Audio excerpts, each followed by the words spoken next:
Hey, y'all. It's your girl, Malikah, your money management mentor, coming to you today. Let's talk about generational wealth, right?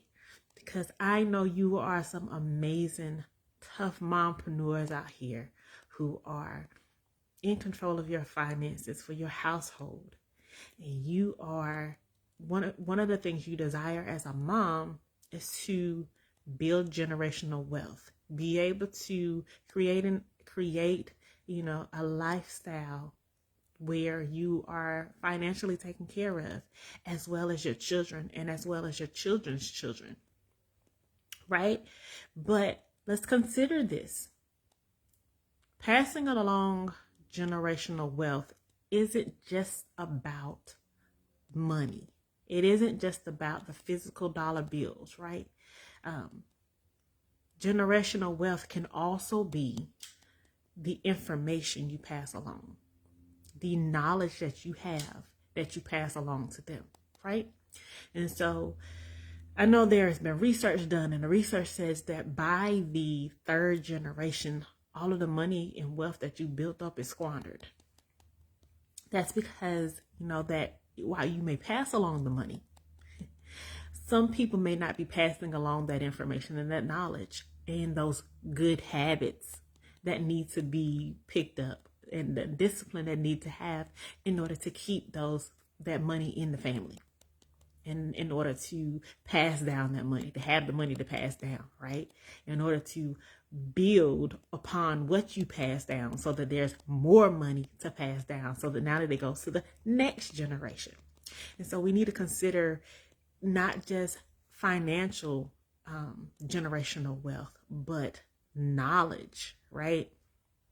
So how often are you talking to your family about money? Whether it is your immediate family, like your children, your partner, your spouse, your parents, how often are you talking about money? So are you, and I'll say this, it doesn't have to be long drawn out conversations about money. So parents who are talking to their children, it doesn't have to be a lecture.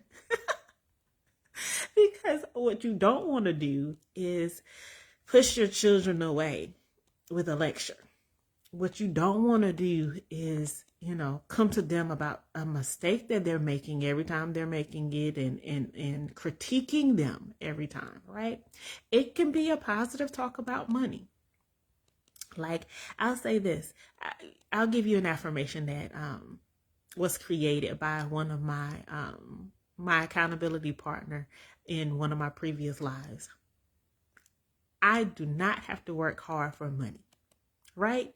And so you can have those conversations with them about, what they want their money to do for them and how they feel about money, right? And that, even if you are going to the mall and you're shopping, you can have conversations about money, healthy conversations about money, and not just they spending all of my money, right? It can be, okay, you have an allowance.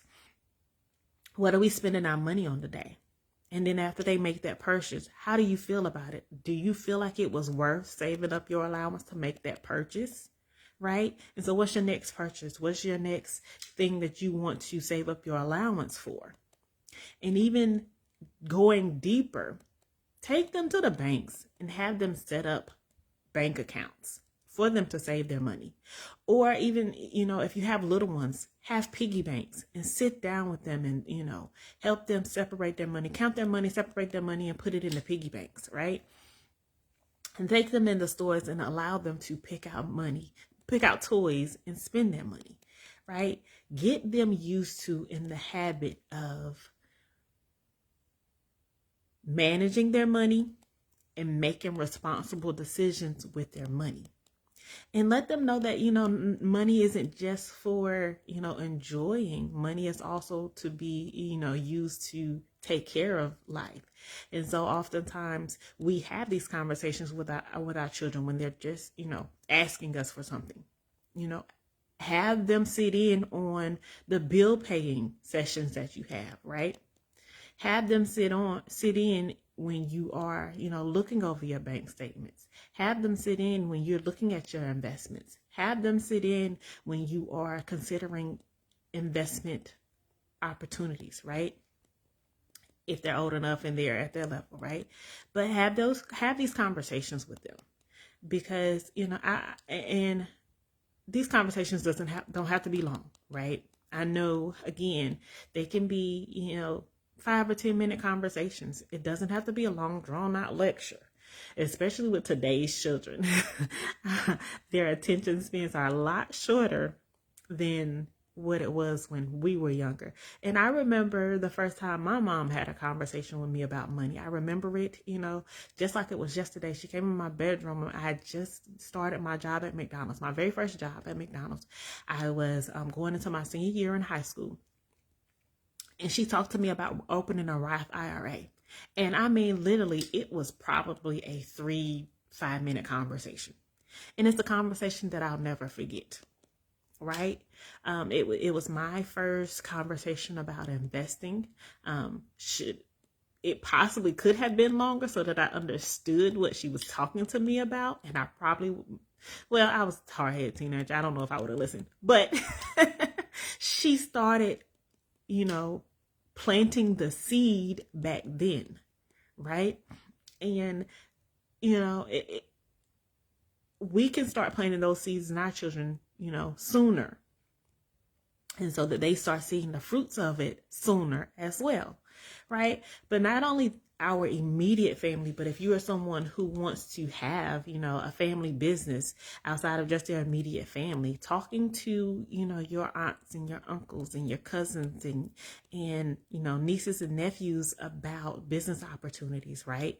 And how you can have a family business, looking at their skills and helping them to build up their skills so that it can contribute to that family business you're wanting to develop, you're wanting to build on, right? One of my goals, I'll tell you this, one of my goals as a mom is to be able to build a business that my children, once they are, wanting to work, can use their skills to contribute from as well as eat off of, right? I don't necessarily include, I know some children just want to go out and discover the world. But if my children decide, I have this talent and it can coincide with that business, I would love for my business to be able to pay them to, follow their passion. And so if you are wanting to have a family business, or, not even just family businesses, but just investment opportunities where all of your family can eat, not just your immediate families, have those conversations, right? My family has a family reunion every year. And we are at that family reunion. We're cooking, we're eating, the kids are playing, families laughing.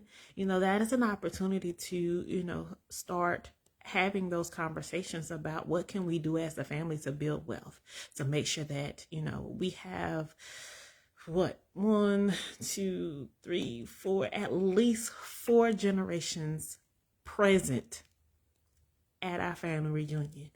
What can we do to make sure that, the next generation is better off than we are? We have family members who are passing away. What can we do to make sure when they pass away, their family is good and their families, children are good and their children are going to be good, and that they are learning about, opportunity that are out there so that they can add to the family's financial success, right? So when are you having these conversations? Let's talk about money. Let's have these talks about money and generational wealth. While we want it, we can't do it on our own, right? And not even just,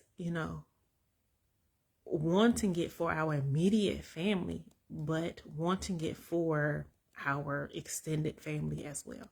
For me personally, that is a goal, right? And I've seen many of people do it, right? And I'll say I was adult. I was a big adult. I was probably, by the time I heard about it for the first time, I was in my 30s, right?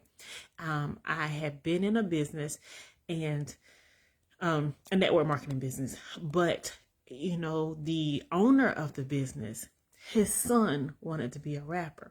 And so what he did was he, had his son do the music for a lot of the videos that was created and the content that was created for his business.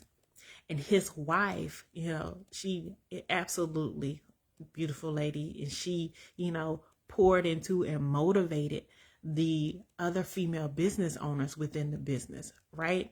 And so it was a family business for them. It wasn't just one person working hard to build up the wealth, one person who was following their passion, but, one business was allowing all of them to follow their passion and all of them to eat and creating multiple streams, not just by one person's work.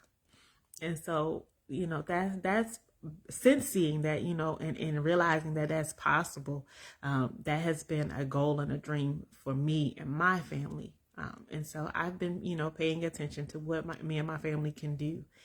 And, just pointing out small ways for now that we can all contribute to building a family business, right? But of course, me, I think the foundation of it is having a stable financial foundation. And so I'm constantly talking to them about, tracking their expenses and paying down their debt and saving money and, investing. I often bring opportunities to them a lot. I'm often asking them, do you need to spend money on that? How's your savings going, right? When's the last time you sat down and, updated your tracking, right? Because I want my family to thrive, when it comes to wealth. So if you are one of those, you're the leader in your family. You are the go-getter in your family. You're the one who's controlling the finances in your household, right? You are the one who desires to put an end to your family being, lacking, and desire to be the one to lead your family in building generational wealth, and desire to have assistance in building that stable foundation. Reach out to me. I absolutely love to be a support to you in creating that expense tracker and paying off your debt, having a strategy for paying off your debt and saving money so that you can invest and build that wealth for you and your family. Reach out to me today and hashtag generational wealth. You're ready to build, and I'm ready to help you. Y'all have a good one. Talk to y'all soon.